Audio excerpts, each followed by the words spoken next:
আসসালামু আলাইকুম। এক্সিস 26 ব্যাচে যারা সন্ধ্যা থেকে টেনশন করতেছো, তবে টেনশন করার আগে কিছু গুরুত্বপূর্ণ কাজ আছে, কিছু গুরুত্বপূর্ণ কথা আছে, সেটা শুনে ফেলো। তারপরে বাদবাকি টেনশনের হিসাব আসবে, টেনশন আমরা কিভাবে কমাবো ওই সবের হিসাব পরে। তবে কিছু কথাবার্তা বলছি যেটা আগামীকাল অনেক অনেক গুরুত্বপূর্ণ। প্রতি বছর দেখা যায় এই সিলি সিলি মিস্টেকের কারণে প্রথম এক্সামটাই মানুষের হচ্ছে খারাপ হয়ে বসে, বা প্রথম এক্সামে কিছু অনাকাঙ্ক্ষিত ঘটনা ঘটে। সেটা যেন না ঘটে এই জন্য সন্ধ্যার সময় ভিডিওটা দিচ্ছি। যখনই ভিডিওটা দেখতেছো সাথে সাথে এটার একটা সতর্কতা তোমরা নিয়ে নিবে এবং জিনিসপাতি গুছাই ফেলবা। তো এটা নিয়ে একটু টুকটাক কথাবার্তা বলি। প্রথম যে কথাটা আমি তোমাদের বলবো ভাই, আমি পরে তোমাদের অন্যান্য বিষয় নিয়ে বলবো কি নিবা না, কিন্তু এই জিনিসগুলো তোমরা মিস করে যাও। সেন্টার কোথায়? অনেক সময় দেখা যায় একই নামের বা অনেক সময় এলাকাও একই নামের হয়, তোমরা হচ্ছে এক একটা সেন্টারকে আরেকটা সেন্টার ভেবে বসো। দেখা যায় যে ওইটা হচ্ছে মেলদের একটা স্কুল, তুমি চলে গেছো ওই একই নামের ফিমেল স্কুলে। সো এরকম অনেক রকম বিভ্রাট প্রতি বছর দেখা যায়। তুমি এক্স্যাক্টলি তোমার অ্যাডমিট কার্ডে দেখো যে কোন নাম দেয়া আছে, কোন স্কুল, সেটা এক্স্যাক্টলি সেন্টারটা কোথায়, একদম শিওর হবা। ঠিক আছে, শিওর হয়ে নিবা। যদি শিওর না হও, এখন কোনো ফ্রেন্ডকে জিজ্ঞেস করো, কোনো টিচার থেকে তাকে আস্ক করো, না থাকলে গুগল ম্যাপে জিজ্ঞেস করো। আগে শিওর হয়ে নিবা। তুমি অনেক পড়ালেখা করতে পারবে, এখন হয়তো তোমার পড়ালেখা আছে, বাট তুমি শিওর না। অ্যাটলিস্ট 10 থেকে 15 মিনিট সময় নাও, আগে দেখো এই জায়গাটা কোন জায়গায়। ঠিক আছে, এটা মিস করে না। প্রতি বছর এরকম প্রায় দেখি। মেল ধরো এটা হচ্ছে ভবন, সে চলে গেছে ফিমেল ভবনে। ফিমেল ভবন থেকে মেল ভবনের ডিস্টেন্স দেখা যায় হচ্ছে 10-15 মিনিটের দূরত্ব, আর যায় হচ্ছে একদম শেষ মোমেন্টে। সো এই কাজটা করা যাবে না, বুঝতে পারছো? 2 নাম্বার কথা হচ্ছে আগে বের হবা। ভাই তোমার মনে হইতে পারে ভাই এটা খুবই কাছে, ইউজুয়াল টাইমে বা অন্য সময় তো বাসা সবাই বলতে আধা ঘন্টাতেই চলে যাওয়া যায় বা 40 মিনিটে চলে যাওয়া যায়। আগামীকাল যাদেরকে বলছি, যারা শহর এলাকায় আসো বা তুমি যে কোনো জায়গায় থাকো না কেন, কালকে জ্যাম হবে। বিশেষ করে যারা শহর এলাকায় থাকো, জ্যাম হবে। কেন জ্যাম হবে এটা বলতেছি। প্রথম এক্সামে আত্মীয় স্বজন সহকারে মানুষ এক্সাম দিতে যায়। প্রথম এক্সামে বাবা মা, ছোট ভাই, দাদা দাদি, নানা নানি, এমনও আমি দেখছি যে পুরো গোষ্ঠী নিয়ে 10-12 জন মিলে এইচএসসি এক্সাম দিতে গেছে, এসএসসি এক্সাম দিতে গেছে। সো কালকে কম্পারেটিভলি অন্য যে কোনো সময়ের তুলনায় জ্যাম থাকবে। আর তোমরা যারা অফিস টাইমে বের হও না, অফিস টাইম মানে যে টাইমে তোমরা বের হওয়ার চিন্তা করছো 8টা থেকে 9টার যে টাইমটা, প্রচুর জ্যাম হয়। সো ইউজুয়াল অফিস টাইম তোমাদের এইচএসসি ক্যান্ডিডেট বাংলা এক্সাম সবাই দেয়, শুধু সায়েন্সের মানুষ না, প্রচুর জ্যাম হবে। সো যেই টাইম ধরো তোমার আধা ঘন্টা লাগতো, এটা 1.5 ঘন্টাও লাগতে পারে, ঠিক নাই। সো তুমি একটু আগে বের হবা, চেষ্টা করবা। তোমার টার্গেট 8:45, কেউ এইটা টার্গেট নিবা না 9:30টায় গিয়ে ঢুকবো। 9:30টার টার্গেট জীবনেও নেওয়া যাবে না। 9:30টার টার্গেট নিলে দেখবে 10টাতে পৌঁছাতে পারতেছো না। 8:45-এর টার্গেট নিলে দেখবে 9টার মধ্যে পৌঁছে গেছো। পারলে আরো আগে যাও। আমার ক্ষেত্রে দেখা যেত আমার এরকম আগে যেতে ভালো লাগতো না। আমার আম্মু হচ্ছে তোমার জোর কইরা সকালবেলা উঠায়া যে প্রথম এক্সামের দিন কোনো মিস করা যাবে না। আমাদের সময় পিএসসি জেএসসি সবগুলোই ছিল, তো এই জন্য এইচএসসি বা এসএসসি সময় বলতেছি।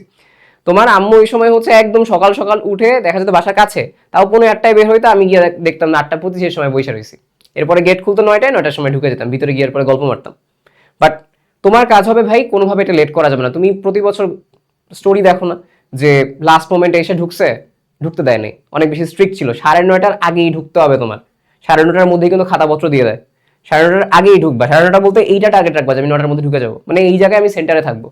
এত বেশি পড়া লাগবে না, কিন্তু তুমি যে মিস করে ফেলো খারাপ না? আর এই বছর তো স্ট্রিক্ট দেখতেছো তুমি, সবাই বেশি স্ট্রিক্ট।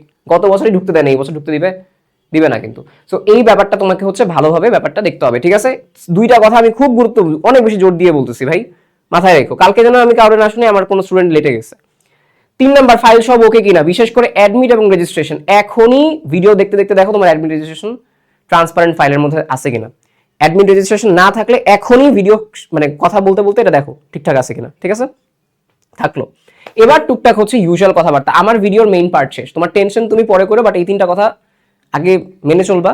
আগে বের হবা, তারপরে তোমার হচ্ছে সেন্টার কোনটা সেটা নিশ্চিত করবা, আর হচ্ছে তোমার এই অ্যাডমিট কার্ড রেজিস্ট্রেশন নিবা। এরপরে টুকটাক কিছু কথাবার্তা, এটা হচ্ছে আমি খুবই ফাস্ট এখানে শেষ করে দিব তোমাদের সাথে। তোমাদের এক্সাম আছে। ট্রান্সপারেন্ট ফাইল বলতে ইউজুয়ালি চেষ্টা করবা অ্যাডমিট থেকে শুরু করে যে বিষয়গুলো, এরকম একটা ট্রান্সপারেন্ট ফাইলে নিতে, ঠিক আছে? ব্যাগও আছে, ওই যে ছোটবেলায় আমিও নিয়ে যাই এখন প্রফ এক্সামের সময়, যে ছোটবেলায় যেরকম একটু ঝুলায় নেয় না একটা সাইড থেকে, আমার ছোট ভাইটা আমি এখন নিয়ে যাই। বাট ওইগুলো ইউজুয়ালি না নেওয়ারই চেষ্টা করবা, সমস্যা করে না। বাট যাই নিবা ট্রান্সপারেন্ট নিবা, ঠিক আছে? আচ্ছা, এরপরে হচ্ছে কলম। যেটা কলমের কেসে আমার কথা হচ্ছে ভাই, আমি সবসময় বাংলা এক্সামে অনেক সিকিউ লেখা লাগে না, তুমি একটা নতুন কলম নিয়ে স্টার্ট করে দেখবা নতুন কলম চলতেছে না। এখনই আজকে রাতে যদি কিছু লেখো, 2টা কলম নাও, 2টা কলম দিয়ে বিভিন্ন জিনিস লিখবা। 10 মিনিট করে যে লিখবা তাইলেই হয়ে যাবে। 2টা চালু কলম নিবা, একটা একদম ওভার স্মুথ নিবা, তাহলে সুবিধা হবে। সিকিউ ওইগুলো দিয়ে লিখবা। আর একটা হচ্ছে একদম তুমি নিউ নাও, যদি মনে হয় মাঝে মধ্যে প্রথম দিকে এক্সাম মানে ধরো ওএমআর দাগানোর সময় হাত কাঁপে, তখন তুমি এই একটা নিউ আছে না, এই নিউটা হচ্ছে একটু এরকম এরকম করে যাবে বাসায়, এইটা একটু ফ্রিকশন থাকে, নিউ যেগুলো একটু এরকম দাগাইলে একটু ফ্রিকশন থাকে। তো মাঝে মধ্যে ওই মার দাগাইতে গেলে ফ্রিকশন একটু সুবিধা হয়, কারণ প্রথম দিকে আমরা যখন হাত কাঁপে না, হাত যখন কাঁপে তখন তোমার হচ্ছে এই চালু কলমগুলো একটু ছড়ায় যায়, চালু কলমগুলো কিরকম থাকে, একটু ছড়ায় যায়, মানে ওই মাঠটা থেকে ছড়ায় যায়। তো এই জন্য একটু চেষ্টা করবা, একটু নিউ, ধরো 2 মিনিট এরকম করছো, ওই অবস্থায় যে কলমটা আছে ওটা দিয়ে ওই মাঠ দাগানোর চেষ্টা করবা। আর যেগুলো হচ্ছে তোমার চালু, এটা দিয়ে তুমি সিকিউ দাগাই না। কলম জেল পেন না। তোমরা অনেকে ভাই আগে খেয়াল করবা তোমার কলমের মধ্যে বল পেন লেখা আছে কিনা, জেল পেন হবে না, জেল পেন ছড়াই যাবে গালি। কোনটা ইউজ করতাম, আচ্ছা কোনটা আমি ইউজ করতাম, আমি অনেক বেশি ইউজ করতাম হাই স্কুল। এখন আমি হাই স্কুল ইউজ করি, অনেক হালকা একটা কলম, শুকনা শাকনা মানুষ, লিখতে সুবিধা হতো। হাই স্কুল লিখতাম, তোমরা যে কোনোটা লেখো সমস্যা নেই, হাই স্কুল হতে পারে, রেডিয়েন্ট হতে পারে, রেডিয়েন্ট আমি ক্লাস 5-এ লিখতাম, ঠিক আছে, আইটিন হইতে পারে, যে কোনোটা, কোনো প্রমোশন না আর কি। এখন তুমি কলম নিবে দুইটা, ব্ল্যাক এবং হচ্ছে ব্লু। এই ব্লু আবার দেখো জেল পেন যেন না হয়, ব্লুও যেন হচ্ছে জেল পেন না হয়, ঠিক আছে।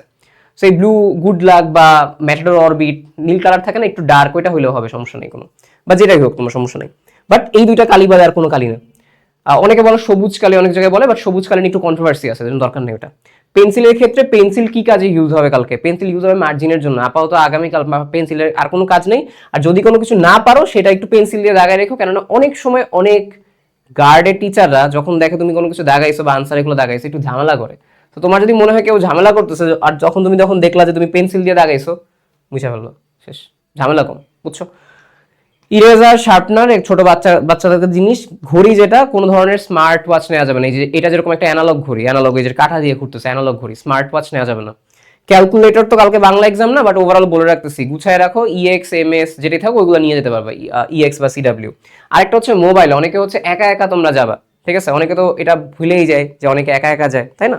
তো তোমরা যারা একা একা যাবে তোমরা অনেক সময় মোবাইল নিতে হয়, বাট আমাদের সময় নিত। আমরা এক্সাম দিয়েছিলাম উইলস লিটল ফ্লাওয়ারে, তোমার এনডিসি থেকে। তো আমাদের হচ্ছে অনেকে মোবাইল নিয়ে আসতো, মোবাইলটা হচ্ছে বাইরে জমা রেখে তারপরে হচ্ছে দিয়ে আসতো। বাট চেষ্টা করবা এমন কোনো মোবাইল না আনার যেটা একটু দামি, হারায় গেলে কান্নাকাটি করবা। একটু ওই বাটন মোবাইল নিয়ে এসো, জমা যদি জায়গায় রাখবা, হারাই গেলে কষ্ট কম পাবা, সহজ কথা হচ্ছে এটা। বাট তারপর যদি সেফ কেউ থাকে, পরিচিত কোনো আন্টিরা থাকে, পরিচিত কোনো ফ্রেন্ডের বাবা মা থাকে, তাদের কাছে জমা দিয়ে যাবা, সবচেয়ে ভালো হয়।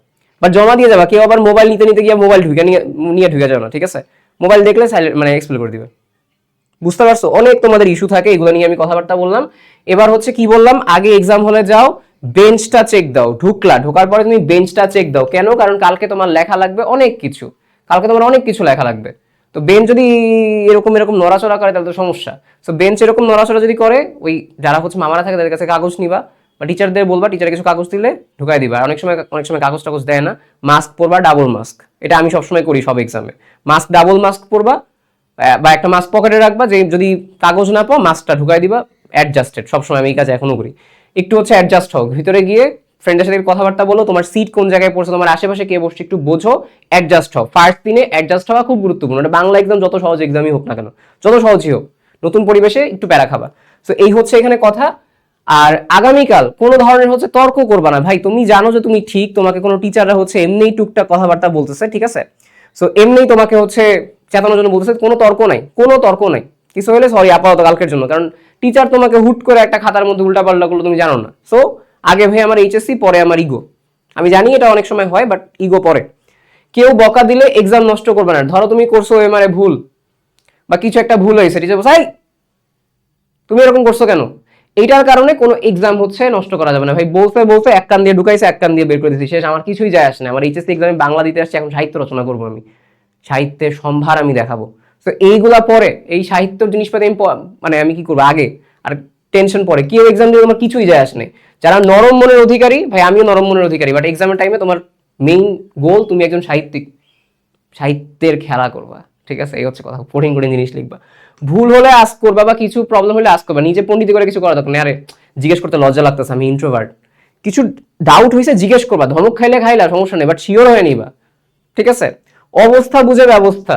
এক্সাম শুরু হইতে পারেনি, বন্ধু 3-এর ক কত, বন্ধু 4-এর ক কত, বন্ধু 19 নাম্বারটা কত, বন্ধু তোমার সেট কত। তোমরা এগুলো করো জানি, বাট আগে অবস্থা বুঝে তারপরে তুমি কি কি ব্যবস্থা নিবা সেটা। বাট চেষ্টা করবা সবার আগে ভাই নিজে যা পারো সেগুলা। অন্যের উপর ডিপেন্ড হয়ে বসে আছি, বন্ধু কখন আমাকে 19 নাম্বারটা বলবে, বন্ধু কখন আমাকে 17 নাম্বারটা বলবে। ভাই আগে তুমি নিজে সবগুলো যেগুলো পারো দাগাও, পরে দেখা যাবে কি জানো, 19 নাম্বারটা বন্ধু তোমার বলছে শেষ মোমেন্টে এসা, ততক্ষণ তোমার সব বাকি, গিয়ে দেখো পারাগুলো তুমি দাগাইতে পারো নাই। তাহলে ওভারঅল আমি তোমাকে কালকের এক্সামে কি বলতে বুঝতে পারছো, কথাগুলো প্রত্যেকটা গুরুত্বপূর্ণ, আমি একটু মোটামুটি বোঝানোর চেষ্টা করছি। এখন কি ভাই, এখন তুমি হচ্ছে এরপরে কি টেনশন করো, ঠিক আছে? টেনশন করবা না, টেনশন করার কোনো কারণ নেই ভাই। কথা হচ্ছে যে এই কাজগুলো করো প্লিজ। এই কাজগুলো হচ্ছে কারণে প্রতি বছর দেখা যায় কেউ না কেউ এসে কমেন্ট করে ভাই আমার এই ভুলগুলো হয়েছে, খুব খারাপ লাগে। তো আশা করি তোমরা কালকে আগামীকাল এই ভুলগুলো কিছু করবা না, এবং টেনশন করার কারণ নাই, ঠিক আছে? বাংলা এক্সাম স্মুথলি যাবে ইনশাল্লাহ, যা যা পড়ছো সেগুলো থেকে আসবে। ফিল হচ্ছে যে ভুলে গেছে সব, বাট কিছু ভুলো নাই, কোয়েশ্চেন পেপারটা আসুক, সব পারবে ইনশাল্লাহ, ঠিক আছে? এই হচ্ছে কথা। আমি ছোট্ট একটা ভিডিও দিয়ে দিব না ওএমআর নিয়ে, যার এই জন্য আমি আলাদা ভিডিও বানাচ্ছি, এক ভিডিও বানাচ্ছি না, যার যার যেটা প্রবলেম সেই হিসেবে প্রবলেমগুলো সলভ করে নিও। চিল করো, ঠিক আছে? চিল করো, চিল করো, ঠিক আছে? প্যারা নাই, চিল। আল্লাহ হাফেজ। কিছু কাজ করো, তারপর চিল করো, ভুল দেওয়া হয়েছে এটা, ঠিক আছে? আল্লাহ হাফেজ সবাইকে।